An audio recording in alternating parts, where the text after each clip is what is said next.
پہلا سوال میرا یہی ہوگا کہ آپ کا اندازہ اور تجربہ کیا بتاتا ہے کہ یہ جنگ طویل ہوگی یا کہ مستقبل قریب میں ختم ہو سکتی ہے؟ دیکھیں صافی صاحب، اندازہ اور تجربہ اس وقت استعمال ہوتا ہے جب آپ ایک frame work, logical frame work کے اندر، جس میں اسٹریٹجک آبجیکٹیوز آپ کے کلیئر ہوں، جس کے آپ کے ٹیکٹیکل آپریشنل اسٹریٹجی کلیئر ہو، جس میں آپ کو پتہ ہے کہ لاجیکل فریم ورک میں ڈیسیجنز لی جا رہی ہیں اور کوئی آبجیکٹیوز ہیں جن کی خاطر ہم سارا دنیا کو اتنے کرائسس میں، بیکاز اس کا ایک اکنامک امپیکٹ ہم سب کے سامنے ہے، وہ چھوٹے چھوٹے گھروں میں اکراس افریقہ، پاکستان، یورپ فیل کیا جا رہا ہے، لیکن وہ آئلینڈ اسٹیٹ یو ایس ہے، جس کو میکنڈر کی آئلینڈ اسٹیٹ، آئلینڈ جو اپنے آپ کو پرزرو کر سکتی ہے سارے کیوس سے، اس کے اوپر اس کا impact other than their war machinery اور جو ان کا فزیکل امپیکٹ ہے، اس کے علاوہ آئل پرائسز میں بھی شاید اس طرح نہیں ہو رہا جس طرح باقی جگہوں پہ ہو رہا ہے. مائی پوائنٹ از کہ اس میں کوئی فریم ورک ہی نہیں ہے اس کو سمجھنے کا، because it's a war of choice, not a war of necessity. اور اس میں انٹرسٹنگ بات یہ ہے کہ ہم نے شاید دیکھا ہو کہ whether it comes to Afghanistan, جو وار افغانستان میں ہوئی جس میں 20 سال ایک اسٹیٹڈ آبجیکٹیو کلیئر تھا، اس کے باوجود لڑائی چلتی رہی، شہادتیں ہوتی رہیں، لوگ مرتے رہے، انفراسٹرکچر ختم ہوتا رہا، ٹیررسٹ ایکٹیویٹی بڑھتی رہی، لیکن ڈکلیریشن آف ٹیکٹیکل وکٹری ہوتی رہی پورے ویسٹ میں. ہم بھی جاتے تھے، سنتے تھے کہ جی آج ہم نے یہ کر لیا، آج ہم نے یہ کر لیا. عراق میں آپ نے دیکھا کہ جو ان کا اسٹریٹجک آبجیکٹیو تھا، انہوں نے عراق کو میں جو بھی کیا، اس کے بعد Iran was more powerful in Iraq than the U S. So سارے یہ اسٹریٹجک فالیز کے بعد جب آپ یہ وار آف نیسیسٹی، جس کو لپائی بھی نہیں کی گئی کہ یہ ہماری ویلیوز کے لیے ہے، یہ فریڈم کے لیے ہے، کچھ نہیں، کلیئرلی کہا جا رہا ہے ہم آئل لیں گے، کلیئرلی کہا جا رہا ہے کہ جی یہ ایک انسان ہے نتنیاہو، ان کو اور ان کے ملک والوں کو سیکیورٹی کی پرسیپشن ہونی چاہیے، اور اس کے لیے وہ پوری دنیا کو فنا کر لیں یا ہاسپٹلس کو کر دیں، بچوں کو مار دیں. All of that are legitimate targets for his objectives. So it's really remarkable, because میری لیونگ ہسٹری میں آئی تھنک ایز وی گرو آن، میں پچھلے 2 سال سے شاید یہ کہہ رہی ہوں کہ لیونگ ہسٹری میں ہم نے یہ نہیں دیکھا، یہ نہیں دیکھا، بیکاز تھنکنگ دا امپاسبل کی دنیا میں ہم رہ رہے ہیں، جہاں پہ دیر از نو لاجک، دیر از نو فریم ورک، دیر از نو انٹرنیشنل آرڈر، دیر از نو ورلڈ پیس کی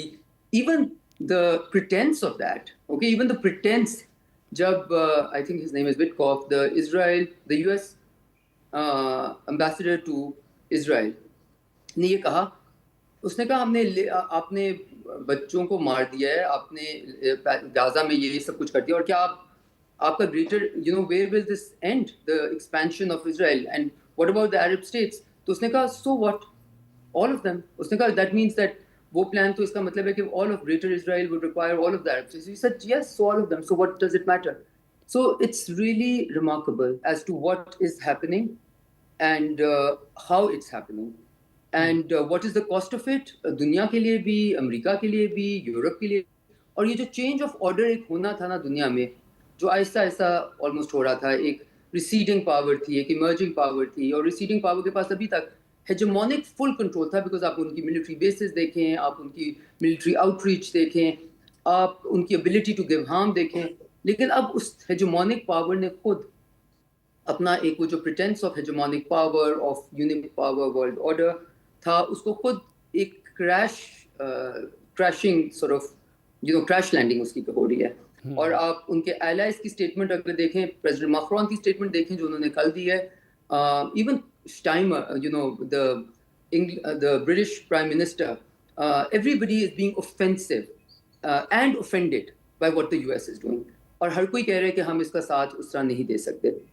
دوسرا، اب میں لمبی بات کر رہی ہوں، لیکن دوسرا ایک اور چیز جو بہت انٹرسٹنگ ہوئی ہے وہ یہ ہوئی ہے کہ ایک ہوتا ہے ڈر، ایک ہوتا ہے تھریٹننگ کہ ہم یہ ایک اپنا اسٹریٹجک مہرہ کبھی بھی استعمال کر سکتے ہیں، جو کہ ہم پوری زندگی اسٹیٹ آف ہارموز کے بارے میں سنتے ہیں. آپ نے ان کو اس حد تک لے آئے ہیں کہ اب انہوں نے وہ جب اسٹریٹجک مہرہ استعمال کیا ہے، جس کی ہسٹری میں بے انتہا ایگزامپلس ملتی ہیں. ورلڈ وار 1 میں جو گیلیپولی میں ہوا تھا، وہ تو شاید ابھی ہونے جائے گا، لیکن وہ بھی ایک اسٹریٹ کے اوپر ہوا تھا. سو ابھی جس طرح وہ انہوں نے ڈپلوائے کیا ہے، اس کا جو امپیکٹ آیا ہے، اور جتنا تیزی سے آیا ہے اور جتنا فار ریچنگ آیا ہے ایران کا یہ ڈپلوائے کرنے کا، اس کی جو ساورینٹی اس اسٹریٹ کے اوپر ان سم ویز اب انچیلنجڈ ہے. تو ان کے پاس اب ایک ایسا پلوئے آ گیا ہے جس سے باقی جو ممالک ہیں وہ فار ایور تھریٹن فیل کریں گے. سو ان سم ویز آپ نے ہر کسی کی threat perception from 5 6 4 7 to 10 plus کر دیا ہے, اور آپ نے انشور کیا that everybody is going to be perennially permanently feel threatened by not only their neighbors within the region, outside of the region. پوری دنیا اب تھریٹ میں رہے گی. تو یہ جو آپ نے جتنی چیزیں بیان کر دی یہ امریکہ کی ناکامی کی علامتیں ہیں, تو آپ کو لگتا نہیں ہے کہ امریکہ اب اس جنگ سے نکلنا چاہے گا؟ دیکھیں میرے خیال سے میں بڑی انٹرسٹنگ ہے, کئی دفعہ آپ ہسٹری میں دیکھیں نا, ایک ان کے نیشنل سیکیورٹی ایڈوائزر ہوتے تھے جو بڑے سیلیبریٹڈ تھے 2012 میں برزنسکی. انہوں نے ایک انٹرویو میں کہا چارلی روز کو کہ ہم ہر پریزیڈنٹ اب ایران میں جانے کی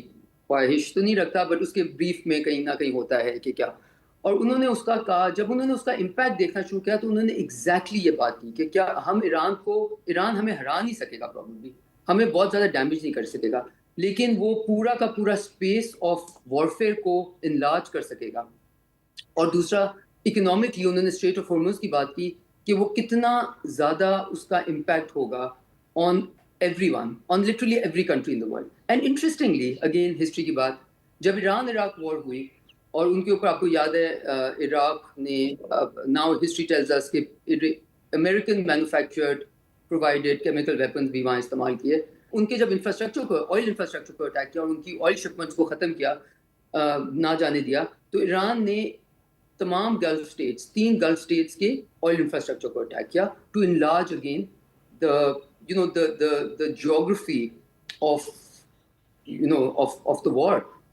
and of unease and of مطلب اگر آپ کسی کو کوئی دکھ دے رہے ہیں یا کوئی مشکل دے رہے ہیں تو انہوں نے مشکل کو شیئر کر لیا پورے گلف اسٹیٹس کے ساتھ, تو اس کا ایک بہت بڑا امپیکٹ آتا ہے ہمیشہ. سو اس وقت امریکہ کے پاس چوائسیز ٹو بی آنیسٹ بہت کم ہیں. وین آئی سے چوائسیز کم ہیں, وہ اس لیے کم ہیں کیونکہ وہ بار بار ان براواڈو اسٹیٹمنٹس پہ آ رہے ہیں کہ ہم نے تو ابلیٹریٹ کر لیا. اور ایک انٹرسٹنگ بات یہ ہے کہ ہمیں بتایا گیا وہ جو 12 ڈے وار تھی کہ Iranian nuclear system has been obliterated. ہمیں اس سے پہلے بتایا گیا کہ حزب اللہ might has been obliterated, their ability to give any harm to Israel has been completely exterminated. ہمیں بتایا گیا حماس تو ختم ہو ہی گیا, بٹ ہمیں بتایا گیا کہ ہم نے ایران کو obliterate کر دیا ہے, اس کو صفحہ ہستی سے ہٹا دیا ہے, and now they have no ability to do anything. اور پھر کئی مہینوں کے بعد ہم پھر ایک اٹیک دیکھتے ہیں ایران جو obliterated ہے, اس کے اوپر آپ کیا اٹیک کریں گے. سو جو bravado of their speeches and what they've said وہ اتنا ہائی نوٹ پہ ہے کہ کسی بھی پریزیڈنٹ سے اسے واک ڈاؤن کرنے کے لیے وہ کیا they need something to declare victory on. اور ابھی آپ نے بھی شاید دیکھا ہوگا جاوید ظریف جو کہ آبویسلی بہت مانے جانے, ان کی ساری نیگوسیشن انہوں نے JCPOA کی, POA کی انہوں نے کی, ایرانین ڈپلومیٹ ہیں, ایکس فارن منسٹر رہ چکے ہیں. انہوں نے فارن افیئرز میگزین میں ایک آرٹیکل پبلش کیا, اور انہوں نے یہ کہا ہے کہ یہ میں آرٹیکل پبلش بڑی مشکل سے کر رہا ہوں کیونکہ ہم تو یہ جنگ لڑتے جا سکتے ہیں, لیکن جب ہم پیس کی طرف جاتے ہیں تو ہم کیوں جاتے ہیں, کیونکہ سویلین کیجویلٹیز اور ہوں گی, انفراسٹرکچر ڈیمیج اور ہوگا. At the end of the day all wars which are purposeful, which are not wars of choice, which are even wars of necessity, are always end on the negotiating table. اس وقت امریکہ اس وار میں گیا تھا expecting کہ 2 دن کے اندر اندر ہم خامنئی کو لیں گے, ہم ان کی ٹاپ لیڈرشپ کو ختم کر دیں گے, اور ہم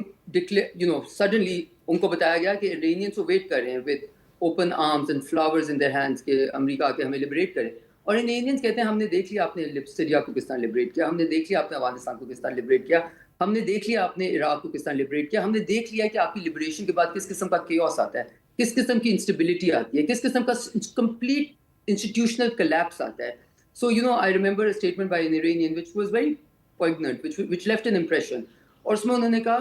کہ yes, we may not like our regime very much, لیکن it's better to have a state which has the ability to protect, which is still functioning, rather than have somebody obliterate your state functioning, right? So all in all, وہ 2 دن کی جو وار تھی وہ اس میں ان کے tactical objective, اور اس کو Robert page جو کہ شکاگو یونیورسٹی میں سیکیورٹی کے کافی مانا جانا نام ہے, وہ اس کو کہتے ہیں the bomb trap. Okay, yes, we have these B2 bombers and we've done this and we've completely unki universities bigada di, unke infrastructure bigada diya. It's called the smart bomb trap. Okay, you have the ability to